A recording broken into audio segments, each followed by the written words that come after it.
Fala Candidato.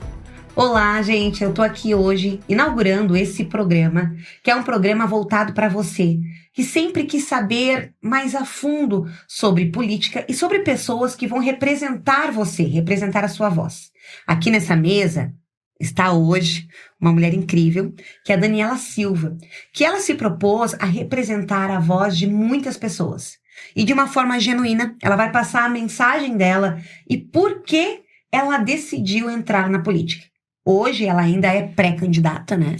Isso. O programa é Fala Candidato, mas nós não vamos entrevistar só candidatos. Nós vamos entrevistar toda pessoa que quer ter voz nesse meio político, inclusive você. Você daqui um pouco que não é candidato, não é nem um pré-candidato, mas tem uma opinião política, também está convidado a me procurar e a sentar nessa tribuna. A gente quer a sua voz aqui. A gente quer a voz de quem se interessa por política e quem quer botar a sua voz no assunto, no mapa. A gente quer dar voz para quem quer realmente olhar para o seu candidato e dizer, e aí, fala candidato, né? Essa frase, ela não será só minha, ela será sua. Hoje você está pré-candidata a deputado estadual, mas você vai se envolver com candidatos a prefeito, candidatos a vereadores, e tu também vai olhar, fala candidato, qual que é a tua, né? Qual que é a tua com a gente, né? Então, é isso que a gente quer nessa mesa. E estou muito feliz, Daniela, por você estar aqui dando voz aos seus ideais, ao que você acredita. É um privilégio para nós poder te ouvir. E eu vou apresentar ela aqui para vocês, né? Sem mais delongas, vamos dizer assim. Ela é a Daniela, ela tem pós-graduação em Direito Penal e Processo Penal, mestre em Segurança Pública e Direitos Humanos, um livro publicado e coautora da obra, fala o nome da obra aqui. Constituição faz tempo e modernidade. Constituição e modernidade. Constituição e modernidade, gente, por isso que eu pergunto. Isso. A questão. Daniela, eu fiz antes de entrar nas nossas perguntas aqui, que a gente já tem, eu queria saber por que você decidiu entrar na política, né? Um pouco de quem é a Daniela e por que esse desejo, né? A gente sabe que é um mundo totalmente... Como é que a gente pode trazer a palavra certa? Um mundo extremamente desafiador e muitas vezes muita gente já perdeu até a fé. Muitas. A gente está vivendo esse momento. Então, inicialmente gostaria de agradecer a oportunidade de eu estar aqui e levar a mensagem, compartilhar quem eu sou, para que as pessoas, muitos me perguntam, porque eu publico vídeos com autoridades, Marcel Van Hatten, tem o nosso deputado estadual também, o Camossato. Então, perguntam, tá, mas e tu quem é? E essa é uma oportunidade que as pessoas possam me ver, aquelas que não me conhecem ainda. Então, eu sou Daniela Silva, filha de Maria da Graça Silva, fui criada pela minha mãe, né? Então, somente por ela e pela minha avó. Hoje eu sou casada, meu marido está nessa sala, vocês não podem ver, mas ele está aqui. Sou casada, eu tenho uma filha de 6 meses e ouvi muito, mas como que tu, mulher, mãe de uma criança de 6 meses, vai entrar? Porque eu penso também no futuro da minha filha. De muitas pessoas, mas hoje vendo que futuro eu quero para ela. Que futuro eu quero para todas as crianças. Porque eu tenho um posicionamento muito firme de proteção, né? De proteção, já me estendo, né? Já não me coloca freio e eu já começo a me estender. Mas de proteção, eu já tinha isso antes, né? Então, por que eu entrei na política precisamente conforme eu te compartilhava? Então, eu venho de uma criação cristã, de uma origem humilde, respeitando todas as religiões, mas assim, eu sempre me recordo da minha avó, que ela já não tá mais entre nós, mas de ela me dá muitos ensinamentos. Eu sempre disse, a minha avó, a herança que ela me deixou foram princípios, não foram valores econômicos, mas o que ela deixou marcado em mim é a representação. Ela também criou 12 filhos, então ela é uma mulher muito forte, ela me transmitiu isso. E hoje eu, sendo advogada, vejo coisas que eu posso ajudar uma única pessoa, mas na condição que eu possa estar hoje pré-candidata, ser candidata, e se for da vontade de Deus e da população em geral, o que eleita, o que eu penso, quantas pessoas eu vou conseguir ajudar, digamos assim, através, né, da função que se tem como deputado estadual. Daniela, eu sou apresentadora do Mulheres Inteligentes Multiplicam Patrimônio, idealizadora também, quando tu traz que você tá com uma criança pequena, ou a sua filha tá com 6 meses. 6 meses e alguns dias o nosso bebê. E tá aí, linda e com força. Você quebra aquele paradigma que uma mãe de um bebê recém-nascido, cada mãe tem o seu tempo, tá? Não é uma doutrina isso, gente.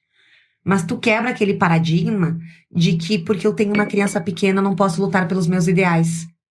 O teu ideal está ligado a um futuro melhor para sua filha. E você tá aqui trazendo força para estar aqui lutando e botando a sua voz por alguém que nesse momento não pode se expressar. Exato. E muitas outras crianças, né? Isso é muito forte no teu posicionamento, né? Você tem em casa alguém que hoje é 100% dependente de você, do seu marido, que não tem uma voz expressiva, não tem nem como, não sabe nem como. Assim como muitas pessoas adultas que não têm conhecimento sobre a política, não têm voz na política, e você está representando elas também. É o meu objetivo. Daniela, eu queria que tu trouxesse para nós como é que a tua experiência como advogada influenciou na tua luta pela proteção das mulheres e crianças. Eu costumo dizer que, como eu sou especialista, então, na área criminal, eu vejo aquilo que os jornais não mostram. Eu vejo aquilo que é segredo de justiça. Eu vejo a mulher que ela levou um soco no rosto e, infelizmente, alguma delas ainda insistem em continuar naquele ciclo. Só que eu não vou além daquilo que eu compreendo que é a área jurídica, mas o que me dão de liberdade no momento que eu atendo elas, eu digo, só vai piorar. Tu levou um soco no rosto? E isso eu falo coisas do nosso município Caxias do Sul, Serra Gaúcha, tá? Porque é o meu ponto forte de atuação, muito embora eu possa atuar em todo o Brasil.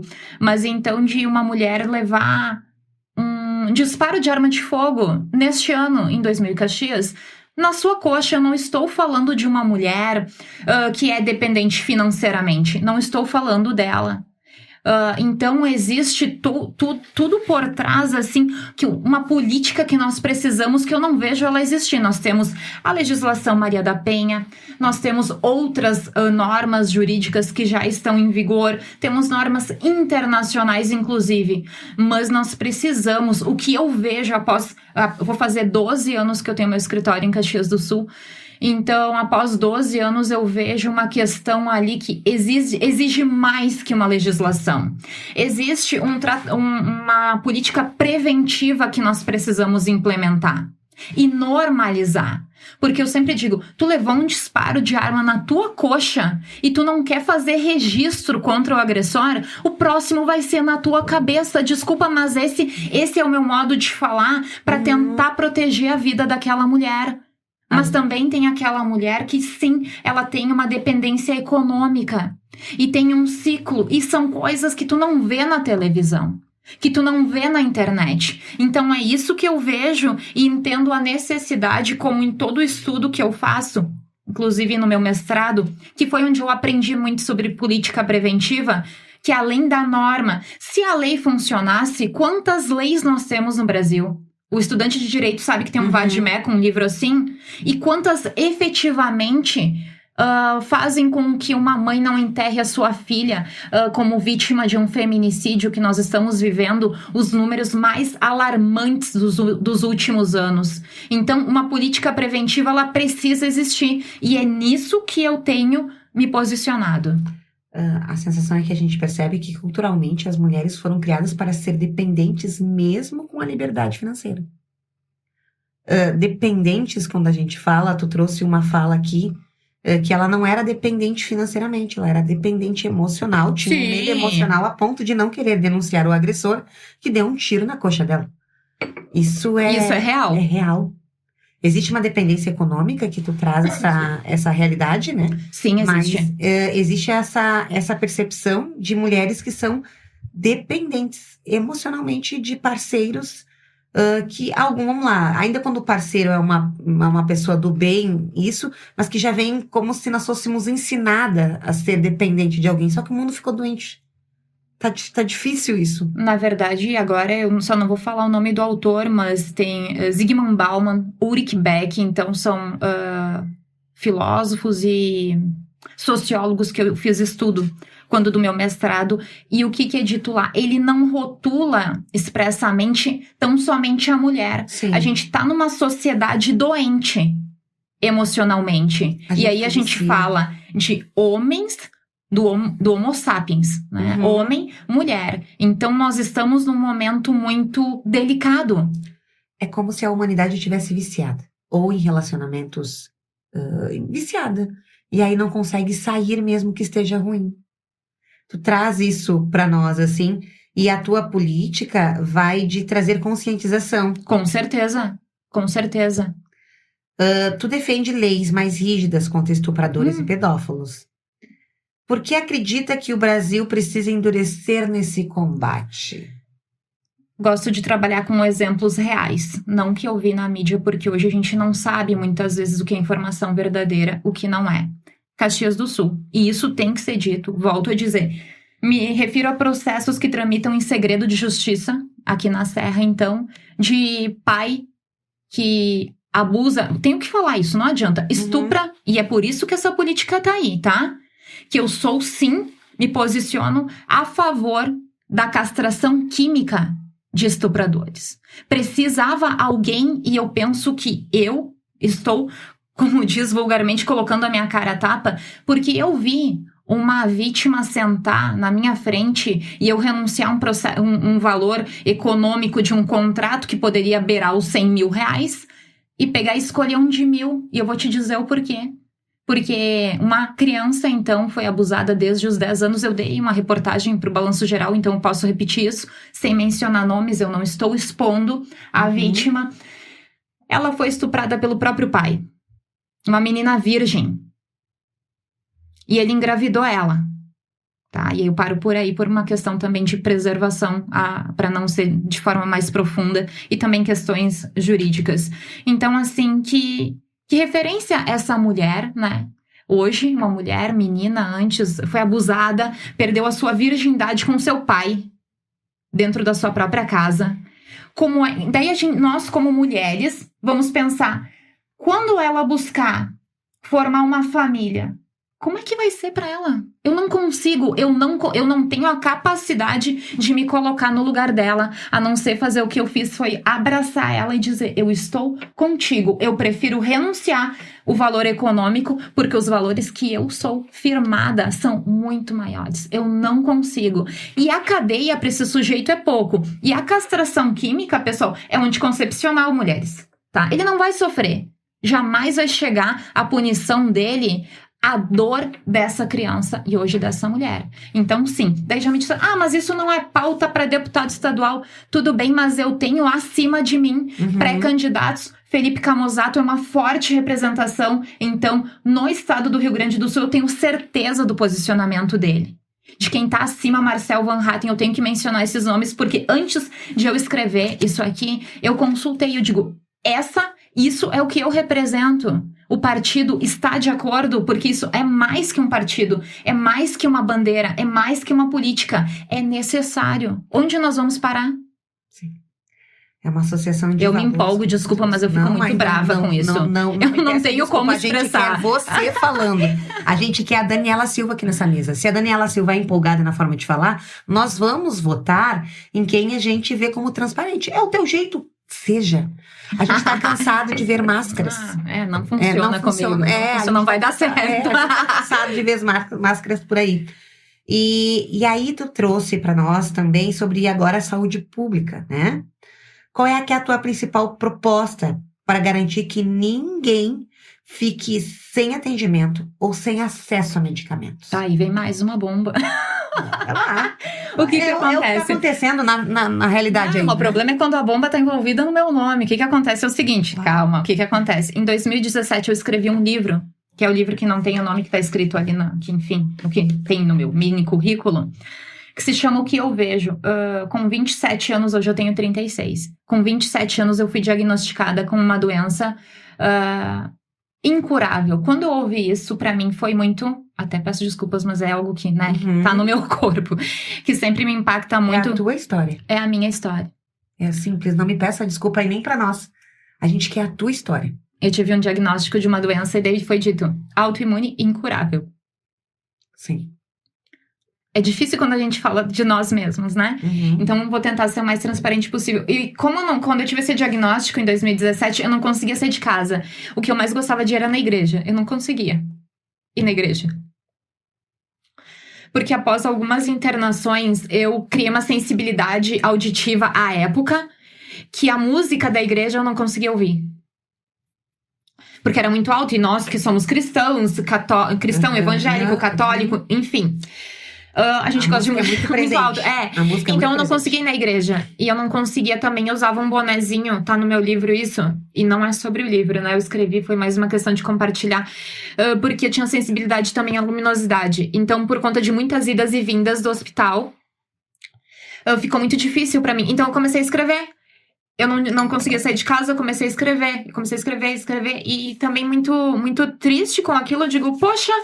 Né, eu disse assim, questionando a época Deus, porque nós somos tão falhos que a gente questiona, né, o nosso Criador, como se isso fosse algo interessante, mas enfim. E daí eu escrevi esse livro, e o meu compromisso com a saúde, ele é tão verdadeiro, ou mais quanto com essa menina que eu mencionei, o exemplo aí do abuso. E só pra fazer um gancho, se tu tem mais contato com mulheres, né, trabalha muito com mulheres, se tu colocar uma roda de mulheres e fazer uma entrevista individualizada e perguntar se ela já sofreu algum tipo de abuso, eu te digo que o número é desesperador. E aí eu não falo a tal ponto, mas de atos libidinosos, de passação de mão, de uma piada maliciosa. A gente, como mulheres, a gente enfrenta isso. E voltando a 2017, eu peguei e escrevi esse livro que eu tive o diagnóstico de esclerose múltipla. E a partir dali foi um desafio muito grande, porque eu, ignorante, não sabia, pra mim, ocasionavam pessoas mais de idade, né? Então eu digo, não, vai me dar um remédio e vai passar. Só que ali começou uma novela muito, muito dark, muito escura na minha vida. Então, foram tempos muito desafiadores e a partir daí eu tive que começar a tomar medicação e eu tinha que, no início, me injetar, fazer a injeção, e era algo que, pra mim, aquilo era muito doloroso, porque quem tem esclerose múltipla ou aquela outra doença também no sangue que... Agora, como é que é o nome? Tem uma outra doença no sangue que tem muitas pessoas que têm também, mas enfim... Era muito tenso, só que daí o medicamento não é lúpus, mas daqui um pouco vem. Tem uma moça que eu conheço que ela faz o tratamento também.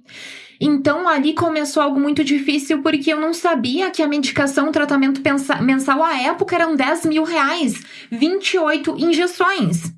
Então, e como que eu faria nem se eu trabalhasse só pra isso? Tu entendeu? Sim. Então, o que acontece? A partir daí, eu comecei a ver algo que eu não enxergava. Infelizmente, que eu não conseguia ver a necessidade de as pessoas que têm uma doença autoimune ou qualquer outra doença. Uma pena não lembrar, mas enfim, da CID. Mas enfim, daí a partir dali eu escrevi o livro e comecei os tratamentos. Eu achava que ia ter um tratamento e ia dar certo, e não deu. E daí eu tive que mudar de medicação, eu comecei a tomar uma outra medicação que eu tomei durante uns 7 anos, o Fingolimod. Só que eu sou advogada, mas eu não consigo fazer ação ao meu favor. Porque eu não consigo escrever os sintomas que eu posso ter.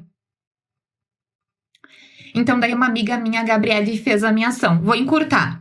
Em resumo, daí esse ano... E quando eu fiquei gestante, eu fiquei em pânico. Porque eu disse, como que eu vou ter uma criança e eu vou passar isso pra ela? Eu pensei isso. Só que a esclerose, não passa assim, enfim, de mãe para filha. Ninguém na minha família tem esclerose. E a partir daí, eu comecei a ver a necessidade dessas pessoas, daquela pessoa que vai ali na farmácia especializada. Quantas vezes tu passou por ali e viu uma fila gigantesca? É ali que eu tenho que ir. Como todas as outras pessoas. Como todas elas, eu tenho que estar ali na fila para chegar no balcão e bater e perguntar: tem meu remédio? E quantas vezes eu cheguei ali? Não tem. Pois é, só que eu posso perder o meu movimento, eu posso perder, como eu já perdi, de eu não conseguir caminhar, de eu não conseguir falar. de eu não conseguir, aquela questão da aglutinação, de eu não conseguir comer direito. Então, são os prejuízos que quem tem uma doença, ao exemplo dessa que eu carrego, tem essa dificuldade. E quando eu chego no balcão e não tenho, o que eu faço? Eu tenho uma amiga que ela pega e faz a minha ação. Mas e quem não tem? Que é a grande maioria. Cheguei lá, não tem o medicamento. Pois é, só que daí eu vou ficar sem caminhar, eu vou ficar sem falar. E sou advogada, Sim. eu preciso falar. Uhum. E aí, o que eu faço? Então, é nessa luta que eu, infelizmente, sofro na pele. Vou dar o exemplo. Eu hoje faço um novo tratamento que, em nome de Jesus, vai funcionar. Já tá funcionando, porque eu tô aqui. Existe uma chance de eu ter cura com ele. Só que ele veio de fora do Brasil, mas hoje é disponibilizado pelo SUS. Tudo isso eu fiz pelo SUS, porque é impagável. Tu traz uma esperança de quem tá numa situação como a sua. Não é? Tu não fala de fora, tu fala de dentro. De que existe formas de você conseguir o tratamento pelo SUS.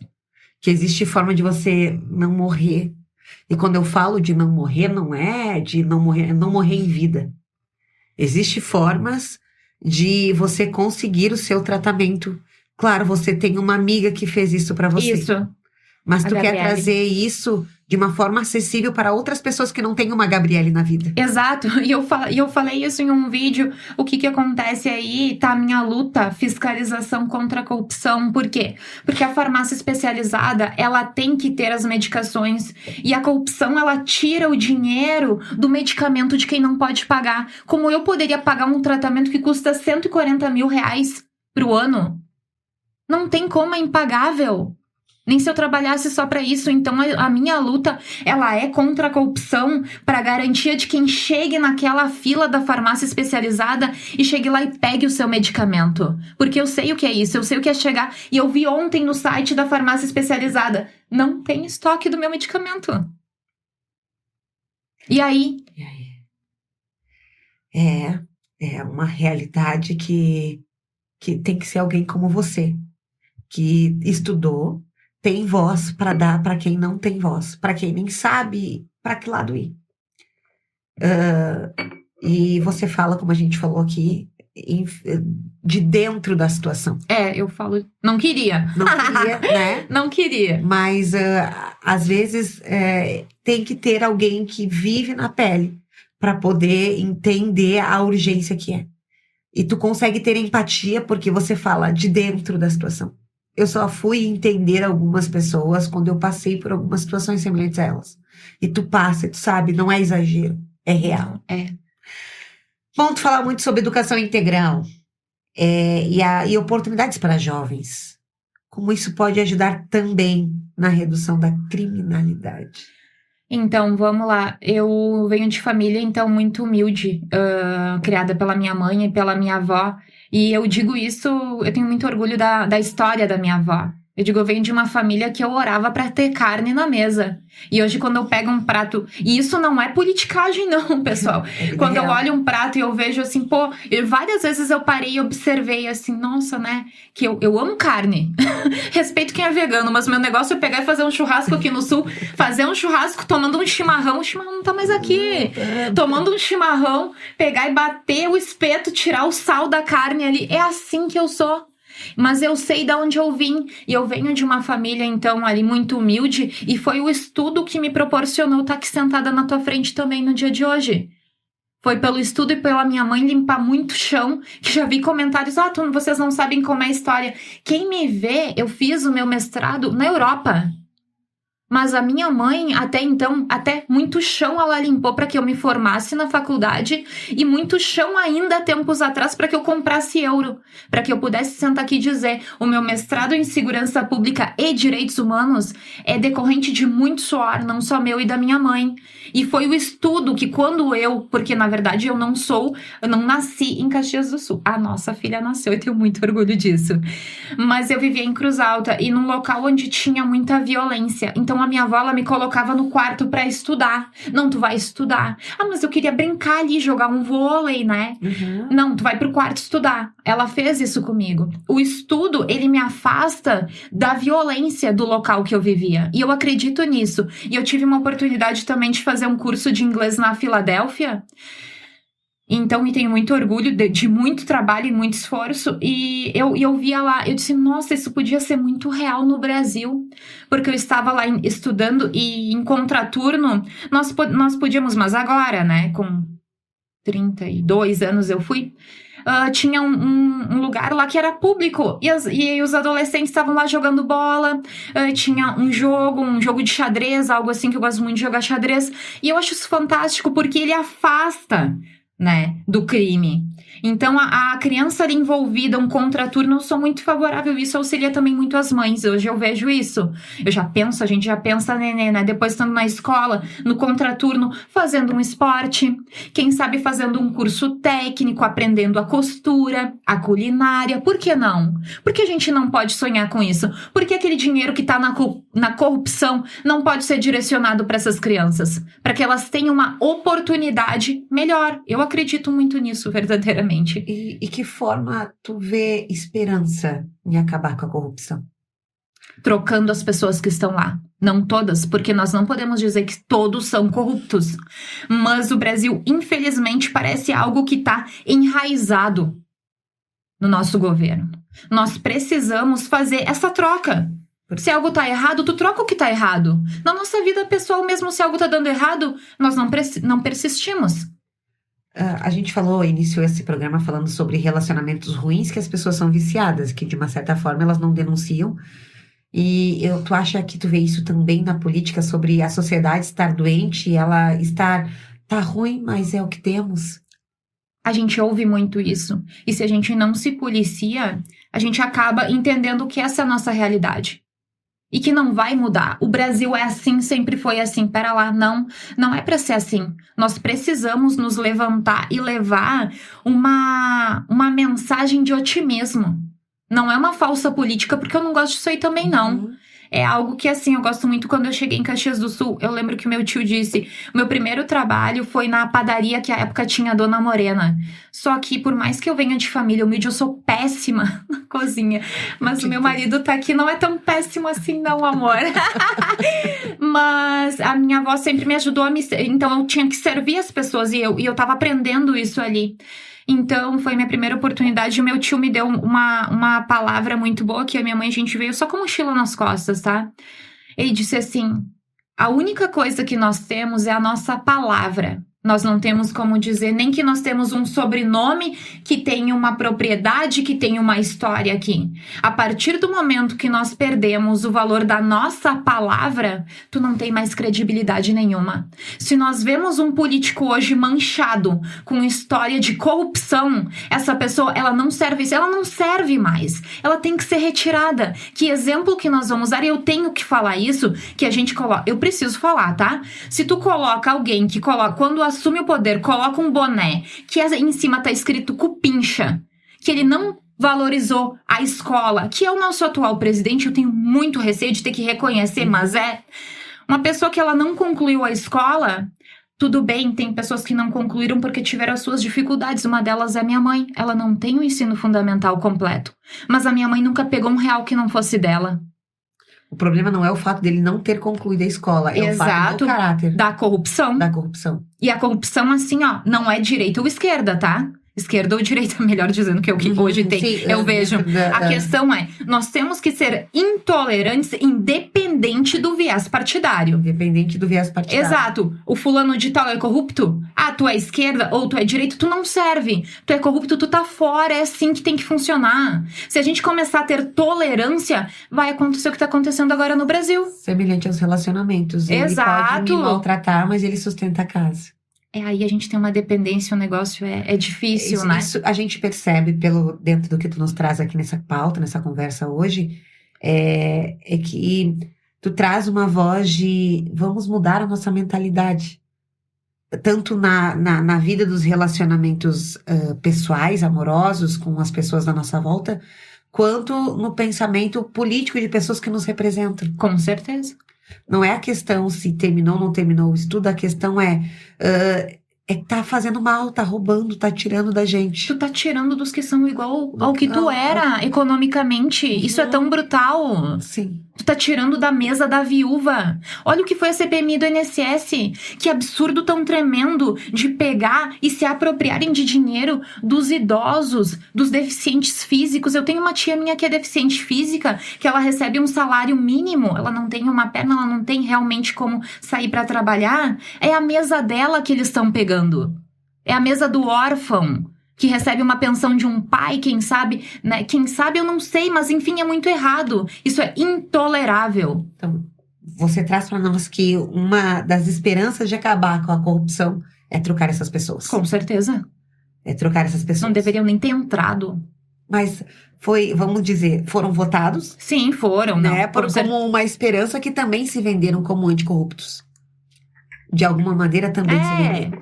Nós vamos agora também para a segurança, né? Que é uma pauta que tu traz muito forte aqui. Liberdade, e nós estávamos falando sobre isso, né?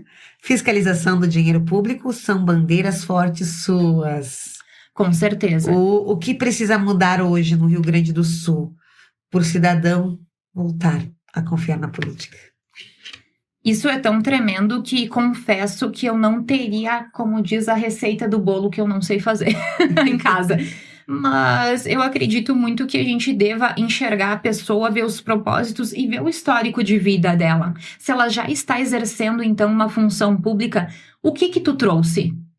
Porque tu se apresenta com os teus frutos, né? E quem sabe aqueles que ainda não tiveram oportunidade, que é, se candidata for eu hoje como pré-candidata, eu trago a minha história, uma história ilibada, de eu respeitar o meu próximo. E a questão ali, a gente precisa ter o jogo da cadeira andar.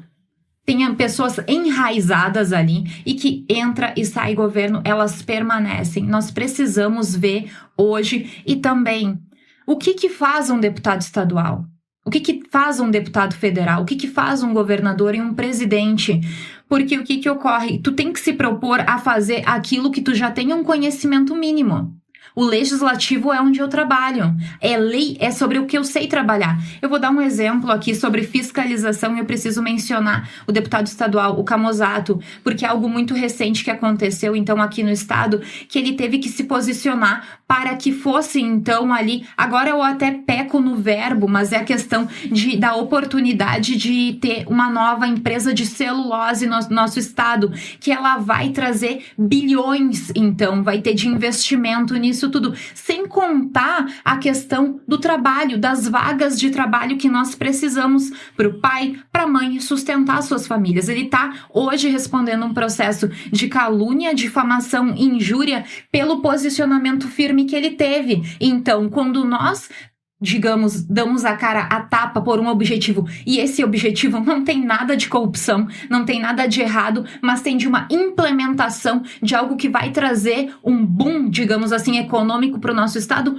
muito grande, e nós precisamos disso. Há quanto tempo o estado do Rio Grande do Sul não é visto como pioneiro de investimento, de indústrias? Quantas indústrias estão saindo do país em razão dos impostos? Nós precisamos resgatar e fazer com que o empreendedor queira estar no Brasil. Não vou longe, aqui em Caxias do Sul, vou nos estabelecimentos. A queixa, então, dos empreendedores é muito imposto. Sim. É muito imposto. É imposto sobre imposto. Meu problema não é pagar bem o funcionário, é o quanto de imposto que eu estou tendo que repassar, então, para o governo. É sobre isso que nós precisamos fiscalizar, estar ali para implementar e para elevar o estado do Rio Grande do Sul, que já foi exemplo em muitos momentos no Brasil.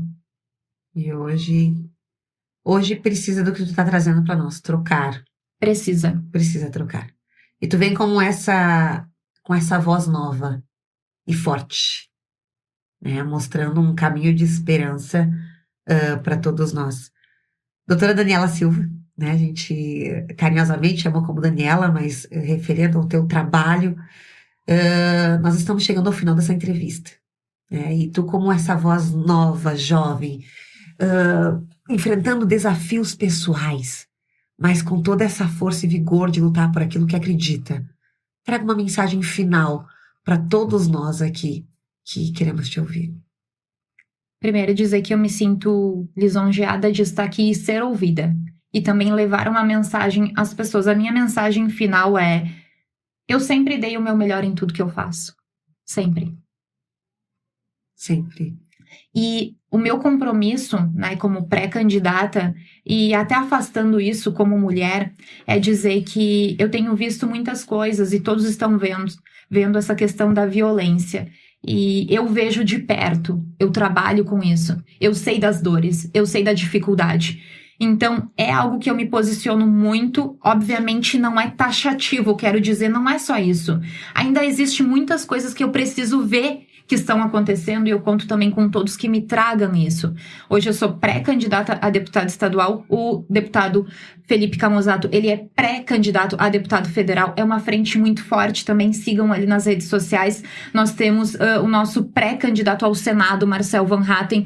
Eu falo dessas pessoas porque são pessoas que eu vejo o histórico de vida delas, eu digo, ok, nada de corrupção, valores, família. Então, a minha mensagem final é, eu sou uma pessoa por dentro muito simples. O meu posicionamento, às vezes, eu pareço ser um pouco agressiva, mas eu sou agressiva contra a corrupção, contra a violência contra a mulher, contra a criança, tudo que é tipo de violência. Aí vocês verão uma leoa. Esse é o meu perfil, não adianta Sim. eu querer... Eu não sou o perfil de mulher e eu acho lindo. Aquela mulher mais tranquila. Eu tento. Cada um digamos, no seu ambiente de posicionamento. Exato. Tu escolheu o ambiente do direito, tu escolheu o ambiente de defender pessoas e tu escolheu o ambiente da política.